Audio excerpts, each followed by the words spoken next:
Merci d'être avec nous, Monsieur Ruet, en direct sur RT France. Alors, Londres et Pékin, les tensions entre les deux, à quel point sont-elles importantes ?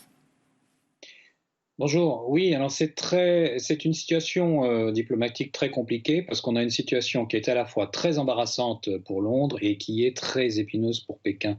C'est embarrassant pour Londres parce qu'il s'agit d'une ancienne colonie et si vous voulez, lorsque la puissance coloniale, le Royaume-Uni est parti en 97, ils sont partis sur une position qui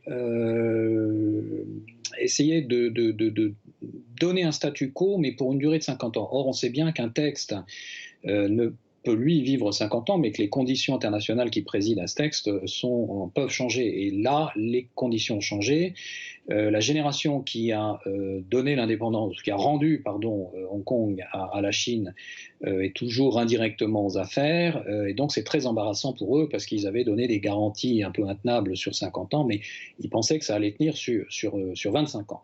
Et à l'inverse, c'est très épineux pour Pékin, parce que pour Pékin, il s'agit d'une question de sécurité nationale, de souveraineté nationale. Et rappelez-vous que Hong Kong, c'est pas n'importe quel territoire, c'est le territoire par lequel la colonisation s'était faite, ce que la Chine appelle les traités inégaux. Donc l'ampleur réelle du sujet est assez limitée, c'est un petit territoire. C'est une question qu'on peut débattre sur le plan du droit, mais qui en réalité est assez circonscrite sur le plan économique, et c'est en train d'empoisonner la relation entre les deux pays de manière disproportionnée, et aucun des deux protagonistes ne peut reculer. Alors, États-Unis en guerre aussi avec la Chine, guerre diplomatique sur une multitude de sujets, on peut le dire. Finalement, les Américains et les Britanniques n'ont-ils pas trouvé là un ennemi commun ? Bon, je crois qu'il faut être très prudent et ne pas, faire l'amalgame entre de multiples sujets en ce moment. Ce problème est diplomatiquement suffisamment complexe pour ne pas le lier à d'autres sujets. Alors c'est vrai que les États-Unis ont, quant à eux, lancé une rivalité avec la Chine qui est tous azimuts. Boris Johnson a rappelé il y a quelques jours que ce n'est pas son intention. Lui souhaite avoir une approche graduée, mesurée, etc.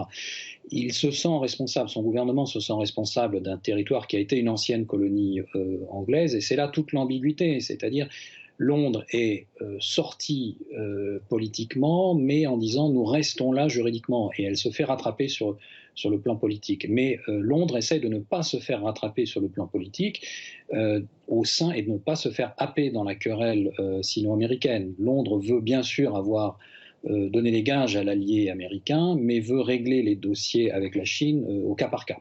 Et Huawei fait partie de ce cas par cas. Pékin, justement, promet des représailles. Comment ça peut se traduire ?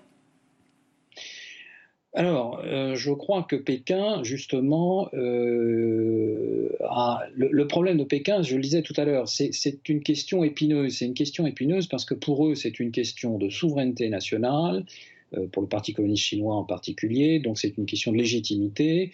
Et on sait très bien que dans le système chinois, l'économique et le politique sont liés. Ce n'est pas comme dans les systèmes libéraux où on essaye de dissocier les deux.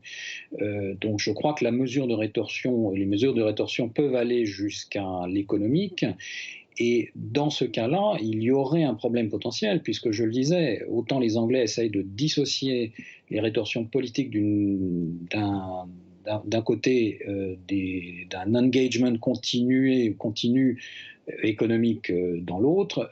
Si Pékin devait prendre des réactions plus globales, à ce moment-là, ça pourrait attiser les braises. Et c'est là où je disais qu'on a un problème potentiellement très important et qui dépasse très largement les enjeux économiques, y compris politiques, autour de la seule presqu'île de Hong Kong. Joël Ruet, merci d'avoir répondu à nos questions. Je rappelle que vous êtes économiste au CNRS et président du think tank The Bridge Tank. Merci.